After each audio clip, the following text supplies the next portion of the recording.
Hi hello friends, welcome back to my YouTube channel. ಹೇಗಿದ್ದೀರಾ ಎಲ್ಲರೂ? I hope ಎಲ್ಲರೂ ಕೂಡ ಚೆನ್ನಾಗಿದ್ದೀರಾ ಅನ್ಕೊಳ್ತಾ ಇವತ್ತಿನ ವಿಡಿಯೋನ ಶುರು ಮಾಡ್ತಾ ಇದ್ದೀನಿ. ಇವತ್ತಿನ ವಿಡಿಯೋ ತಮಗೇನಾದ್ರು ಸ್ವಲ್ಪ ಆದರೂ ಇಷ್ಟ ಆದರೆ ಪ್ಲೀಸ್ ವಿಡಿಯೋಗೆ ಲೈಕ್ ಮಾಡಿ, ಶೇರ್ ಮಾಡಿ, ಕಮೆಂಟ್ ಮಾಡಿ. ಹಾಗೆ ತಪ್ಪದೇ ನಮ್ಮ ಯೂಟ್ಯೂಬ್ ಚಾನಲ್ನ ಸಬ್ಸ್ಕ್ರೈಬ್ ಮಾಡ್ಕೊಂಡು ಸಪೋರ್ಟ್ ಮಾಡೋದನ್ನ ಕೂಡ ಮರಿಬೇಡಿ ಸ್ನೇಹಿತರೆ. ಬನ್ನಿ ಹಾಗಾದರೆ ಇವತ್ತಿನ ಈ ಒಂದು ವಿಡಿಯೋನ ಶುರು ಮಾಡೋಣ. ಕಹಿಯಾದ ಔಷಧವನ್ನ ಅತಿ ವೇಗವಾಗಿ ಒಂದೇ ಗುಟುಕಿಗೆ ಕುಡಿದು ಮುಗಿಸುವ ನಾವು ಸಿಹಿಯಾದ ಚಾಕ್ಲೇಟ್ ಅನ್ನು ನಿಧಾನವಾಗಿ ತಿನ್ನುತ್ತೇವೆ. ಇದೇ ರೀತಿಯಲ್ಲಿ ಜೀವನದ ಕೆಟ್ಟ ಕ್ಷಣಗಳನ್ನು ಅತಿ ವೇಗವಾಗಿ ಮರೆತು ಬಿಡಬೇಕು ಹಾಗೂ ಸಂತಸದ ಕ್ಷಣಗಳನ್ನು ನಿಧಾನವಾಗಿ ಮನಪೂರ್ವಕ ಸವಿಯಬೇಕು.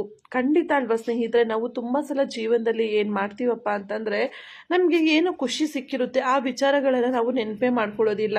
ಅದೇ ನಮ್ಮ ಜೀವನದಲ್ಲಿ ಏನು ಕೆಟ್ಟದ್ದು ನಡೆದಿರುತ್ತೆ ಅಥವಾ ಯಾರೋ ಏನೋ ಒಂದು ಮಾತನ್ನ ಹೇಳಿರ್ತಾರೆ ಅಂತ ಅಂದಾಗ ಅದನ್ನ ತಿರುಗಿಸಿ ಮಡಚಿ ಯೋಚನೆ ಮಾಡ್ತಾನೆ ಇರ್ತೀವಿ. ಅದರಿಂದ ನಮಗೆ ನೋವು ಉಂಟಾಗ್ತಾ ಇರುತ್ತೆ.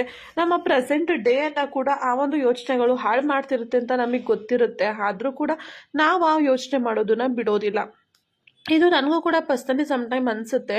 ಹಾಗೆ ನೀವು ಕೂಡ ಒಮ್ಮೆ ಯೋಚನೆ ಮಾಡಿ. ಇವಾಗ ನಿಮ್ಮ ದಿನ ಇವತ್ತು ಶುರು ಆಗಿರುತ್ತೆ. ಸೊ ಇವತ್ತು ನೀವು ಏನೋ ಒಂದು ಪಾಸಿಟಿವಿಟಿಯಿಂದ ದಿನಾನ ಶುರು ಮಾಡಿರ್ತೀರ. ಆವಾಗ ಯಾವುದೋ ಒಂದು ವಿಚಾರದಲ್ಲಿ ನಿಮಗೆ ಹಳೆ ವಿಚಾರಗಳು ನೆನಪಾಗುತ್ತೆ. ಯಾರೋ ಏನೋ ಒಂದು ಮಾತು ಹೇಳಿರ್ತಾರೆ, ಯಾರೋ ಏನೋ ನಿಮ್ಮನ್ನು ಅಂಗಿಸಿರ್ತಾರೆ ಅಂತ ಅಂದಾಗ ಆ ಮಾತು ನೆನಪಾಗುತ್ತೆ. ನೆನಪಾಗೋದು ತಪ್ಪು ಅಂತ ಅಲ್ಲ, ಬಟ್ ಅದನ್ನು ನೀವು ಹೇಗೆ ತಗೊಳ್ತೀರ ಅನ್ನೋದು ನಿಮ್ಮ ಮೇಲೆ ಡಿಪೆಂಡ್ ಇರುತ್ತೆ. ಸೊ ಇವ್ರಾಗ ಅಂದ್ಬಿಟ್ರಲ್ಲ, ಹಂಗೆ ಅಂದ್ಬಿಟ್ರಲ್ಲ ಅಂತ ಹೇಳಿ ನಾವು ಯೋಚನೆ ಮಾಡ್ತಾ ಕೂತಾಗ ನಮ್ಮ ಇಡೀ ದಿನ ಹಾಳಾಗುತ್ತೆ. ಅದನ್ನ ಪರವಾಗಿಲ್ಲ, ಅವ್ರು ಹಂಗೆ ಅಂದಿದ್ದಾರಲ್ಲ, ನಾನು ಅದನ್ನ ರಿವರ್ಸ್ ಮಾಡ್ತೀನಿ, ನಾನು ಅದನ್ನ ಸಾಧಿಸಿ ತೋರಿಸ್ತೀನಿ, ಆ ರೀತಿ ಅಲ್ಲ ಅಂತೇಳಿ ನಾನು ಪ್ರೂವ್ ಮಾಡ್ಕೊಳ್ತೀನಿ ಅಂತ ಹೇಳಿ ನೀವು ಅದನ್ನ ಸ್ಪೋರ್ಟಿವ್ ಆಗಿ ತಗೊಂಡ್ರೆ ಅವತ್ತಿನ ದಿನ ಚೆನ್ನಾಗಿರುತ್ತೆ. ಅದನ್ನ ಬಿಟ್ಬಿಟ್ಟು ಅವ್ರು ಹಂಗೆ ಅಂದಿದ್ದಾರೆ ಅಂತ ಹೇಳಿ ಅದೇ ಯೋಚನೆ ಮುಳುಗೋಗೋದು, ಅದನ್ನೇ ತಿರುಗಿಸಿ ಮಡಚಿ ಯೋಚನೆ ಮಾಡ್ತಾ ಇರೋದು, ಅದೇನಾಗುತ್ತಪ್ಪ ಅಂದ್ರೆ ಅವತ್ತಿನ ನಮ್ಮ ದಿನದಲ್ಲಿ ಕೆಲಸಗಳನ್ನ ಮಾಡೋಕ್ಕೆ ನಮಗೆ ಏನು ಎನರ್ಜಿ ಇರುತ್ತೆ, ನಾವೆಷ್ಟು ಆಕ್ಟಿವ್ ಆಗಿರ್ತೀವಲ್ವಾ, ಅದನ್ನು ಕೂಡ ಅವತ್ತಿನ ದಿನ ಪೂರ್ತಿ ಹಾಳು ಮಾಡಿಕ್ಕುತ್ತೆ ಆ ಒಂದು ಯೋಚನೆ ಅಂತಾನೆ ಹೇಳ್ಬೋದು ಸ್ನೇಹಿತರೆ. ನೀವು ಕೂಡ ಬೇಕಾದ್ರೆ ಯೋಚನೆ ಮಾಡಿ ನೋಡ್ಬೋದು. ನೀವು ಏನೋ ಒಂದು ಕೆಲಸಕ್ಕೆ ಕೈ ಹಾಕಿರ್ತೀರಾ ಅಂತ ಅಂದಾಗ ನಿಮ್ಮನ್ನ ಅಂಗ್ಸೋರು ತುಂಬಾ ಜನ ಇದ್ದೇ ಇರ್ತಾರೆ. ಅಲ್ಲಿ ನಿಮಗೆ ಸಪೋರ್ಟ್ ಮಾಡ್ತೀನಿ ಅಂತ ಹೇಳೋರ್ಗಿಂತ ಅಂಗ್ಸಿ ಮಾತಾಡೋರು ತುಂಬಾ ಜನ ಇದ್ದೇ ಇರ್ತಾರೆ. ಅದು ಮನುಷ್ಯನ ಸಹಜ ಗುಣ ಕೂಡ ಹೌದು. ಹಾಗಂತ ಹೇಳಿ ನಾವು ಮಾಡೋ ಕೆಲಸಗಳನ್ನ ಬಿಡಕ್ಕಾಗುತ್ತಾ? ಖಂಡಿತ ಇಲ್ಲ. ಸೊ ನಾವು ಮಾಡೋದನ್ನ ಮಾಡ್ತಾ ಇರಬೇಕು. ಜನಗಳು ಹೇಳೋದನ್ನ ಹೇಳ್ತಾ ಇರ್ತಾರೆ. ಬಟ್ ಏನಪ್ಪಾ ಅಂದ್ರೆ ನಾವು ಯಾವುದನ್ನ ಅಕ್ಸೆಪ್ಟ್ ಮಾಡ್ಕೋಬೇಕು ಅನ್ನೋದು ನಮ್ಮ ಮೇಲೆ ಡಿಪೆಂಡ್ ಇರುತ್ತೆ ಸ್ನೇಹಿತರೆ. ಹಾಗೇನೆ ಜೀವನದಲ್ಲಿ ಖುಷಿ ವಿಚಾರಗಳು ಅಂತ ಬಂದಾಗ ಆ ವಿಚಾರಗಳನ್ನ ಖಂಡಿತ ಬೇಗ ಮರಿಬಾರ್ದು ಸ್ನೇಹಿತರೆ. ಹಾಗೇನೆ ಇನ್ನೊಂದು ವಿಚಾರ, ಖುಷಿ ವಿಚಾರ ಅಂತ ಬಂದಾಗ ಹಾಗಂತೇಳಿ ಕಷ್ಟಗಳನ್ನ ಮರ್ತ್ ಬಿಡಿ ಅಂತ ಅಲ್ಲ. ನೀವೇನಾದ್ರು ತುಂಬಾ ಕಷ್ಟಪಟ್ಟು ಮೇಲೆ ಬಂದಾಗ ಸಿಗುತ್ತಲ್ಲ ಖುಷಿ, ಆ ಖುಷಿ ನಿಮಗೆ ಪರ್ಮನೆಂಟ್ ಆಗಿ ಇರುತ್ತೆ ಸ್ನೇಹಿತರೆ. ಹಾಗಾಗಿ ಆ ಒಂದು ಕ್ಷಣಗಳನ್ನ ನೀವು ಮನಸ್ತೃಪ್ತಿಯಾಗಿ ನೀವು ಅದನ್ನ ಖುಷಿಯಿಂದ ಎಂಜಾಯ್ ಮಾಡಿದ್ದೀನಿ ನಾನು, ಓಕೆನಾ? ಸೊ ಹಾಗೆ ಆ ಖುಷಿ ಅನ್ನೋದು ನಿಮಗೆ ಇನ್ನೂ ಒಂದು ಸ್ಟೆಪ್ ನೀವು ಮೇಲೆ ಹೋಗೋದಕ್ಕೆ ಸಪೋರ್ಟ್ ಮಾಡುತ್ತೆ ಅಂತಾನೆ ಹೇಳ್ಬೋದು.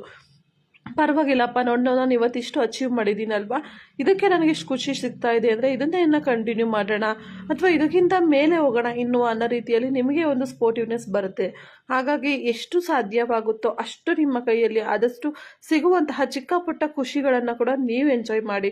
ನಿಜವಾಗ್ಲೂ ಹೇಳ್ತೀನಿ ಸ್ನೇಹಿತರೆ, ಚಿಕ್ಕ ಪುಟ್ಟ ಖುಷಿ ಬಂದಾಗ ನಮಗೆ ಆಗುವಂತಹ ಸಂತಸ ಇರುತ್ತಲ್ಲ, ಎಂಥ ದೊಡ್ಡ ಖುಷಿ ವಿಚಾರಗಳು ಸಿಗ್ಲಾಗ ಕೂಡ ಸಮಟೈಮ್ಸ್ ಆಗೋದಿಲ್ಲ. ಹಾಗಾಗಿ ಚಿಕ್ಕ ಪುಟ್ಟ ವಿಚಾರಗಳನ್ನ ನೀವು ಎಂಜಾಯ್ ಮಾಡಿ. ಬೇರೆಯವ್ರು ಏನು ಅನ್ಕೊಂಡ್ರೂ ಪರವಾಗಿಲ್ಲ.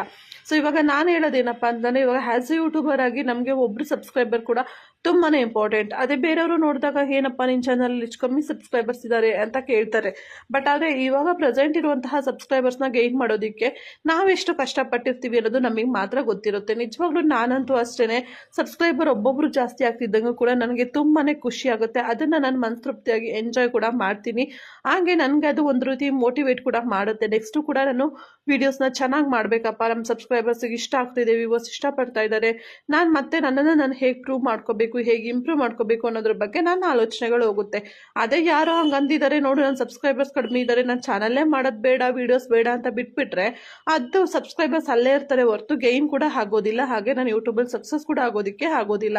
ಹಾಗಾಗಿ ನಿಮ್ಮ ಆಲೋಚನೆಗಳು ಏನಿರುತ್ತೆ ಅದನ್ನ ಹಳೆ ವಿಚಾರಗಳನ್ನ ಮರ್ತು ಬಿಡಿ ಇನ್ ದ ಸೆನ್ಸ್ ಪೂರ ವಿಚಾರಗಳನ್ನ ನೀವು ನೆನ್ಪು ಮಾಡ್ಕೊಳ್ಳೇಬಾರ್ದು ಅಂತ ಅಲ್ಲ, ಬಟ್ ಅದು ನಿಮ್ಮನ್ನ ಮೋಟಿವೇಟ್ ಮಾಡೋ ಥರ ಇರಬೇಕೆ ಹೊರತು ಡಿಮೋಟಿವೇಟ್ ಮಾಡೋ ಥರ ಇರಬಾರ್ದು ಸ್ನೇಹಿತರೆ, ಓಕೆನಾ?